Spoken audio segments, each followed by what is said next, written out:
రాష్ట్రంలో బీసీలకు 42% రిజర్వేషన్ల అంశంపై రాజకీయ అజెండా తెరపైకి తెచ్చిన పార్టీలకు స్థానిక సంస్థల ఎన్నికల్లో తగిన బుద్ది చెప్పాలని కాంగ్రెస్ ఎమ్మెల్సీ తీన్మార్ మల్లన్న అన్నారు.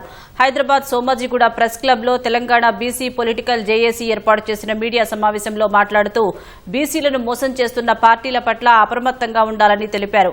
గత అసెంబ్లీ ఎన్నికల సమయంలో అవకాశం ఉండి కూడా జనరల్ స్థానాల్లో బీసీలకు టికెట్లు ఇవ్వకుండా ఇప్పుడు ఏదో ఉద్దరిస్తామంటూ కాంగ్రెస్, బీఆర్ఎస్, బీజేపీ పార్టీలు మేము నమ్మడానికి సిద్ధంగా లేమని స్పష్టం చేశారు.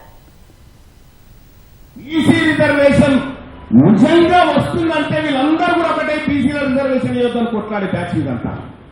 నిజంగా వీళ్ళకి చిత్తశుద్ధి ఉంటే, ఇయ్యాలనేటువంటి ఆలోచనే ఉంటే ఈ పార్టీలు ఇంత దుర్మార్గంగా మెలికలు పెట్టి మాట్లాడవు. చట్టసభలో కూర్చున్నాం కదా, ముఖ్యమంత్రి గారు నేను ఈ వేదిక నుంచి చెప్తా ఉన్నా, ఈ 15% లెక్క మీరు తీసుకున్నారు కదా, మీ లెక్క ఆ 15% తేల్చడం కోసం ఒక రిటైర్డ్ జడ్జితో కమిటీ వేసి అన్ని పార్టీల నుంచి ఎక్కడైతే అసెంబ్లీలో ఏకగ్రీవంగా పాల్గొనే పార్టీలు, ఆ పార్టీలు అన్ని పార్టీల నుంచి మీ నాయకత్వాన్ని, బీసీ నాయకత్వాన్ని, మళ్ళా బీసీలు ఎవరైతే ఉన్నారో ఆ నాయకత్వాన్ని పంపించి రిటైర్డ్ జడ్జి గారి ఆధ్వర్యంలో కమిటీ వేసి ఈ 15% సీట్లు మీరు తీసుకోండి.